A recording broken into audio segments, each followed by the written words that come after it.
In an age lost to memory, under a sky bruised with the charcoal and violet of a gathering tempest, a small company of souls found themselves adrift in a desolate expanse.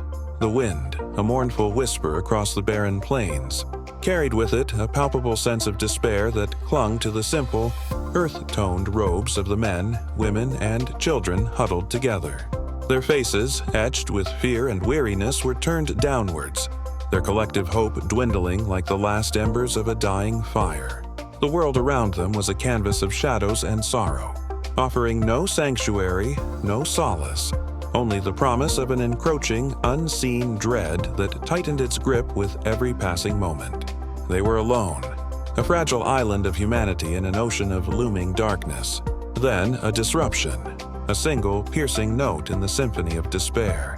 From the tumultuous heavens, a spear of pure, unblemished light tore through the oppressive canopy of storm clouds. It was a silent, sudden annunciation, a celestial beacon that cut a path from the divine to the forsaken. The light did not simply illuminate, it pulsed with a warmth that pushed back the cold, a brilliant declaration against the encroaching gloom. The huddled group, startled by the sudden shift, slowly lifted their heads, their fearful eyes blinking against the unexpected brilliance. The beam widened, transforming from a sliver into a glorious, breathtaking gateway of luminescence. From this radiant portal, they descended, an army of seraphic beings, their forms, both terrible and beautiful, emerged from the light. Each angel was a figure of majestic power, their enormous white wings, feathered with the purity of creation, beating against the terrestrial air in a silent, powerful rhythm.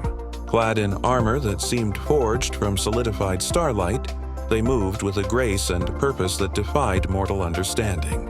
In their hands, they held swords not of steel, but of living fire, the flames dancing with an intensity that promised both purification and unwavering protection. They were a torrent of divine might, a celestial host arriving to answer a prayer that had not yet been fully formed.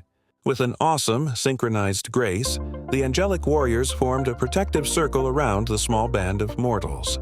Their wings interlocked, creating a formidable, glowing bulwark, a fortress of light and feathers.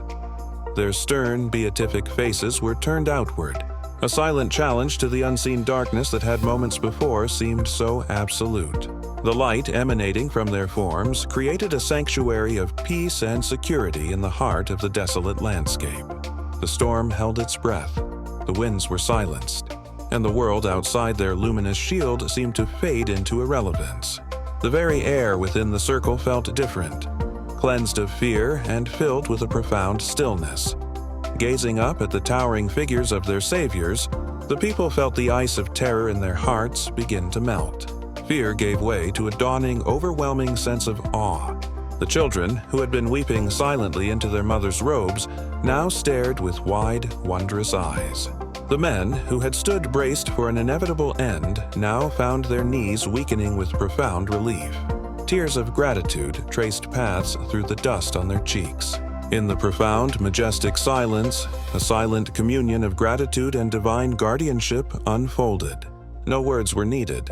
The powerful presence of the angels was the ultimate assurance. They were no longer lost but found, no longer forsaken, but shielded by the very guardians of heaven.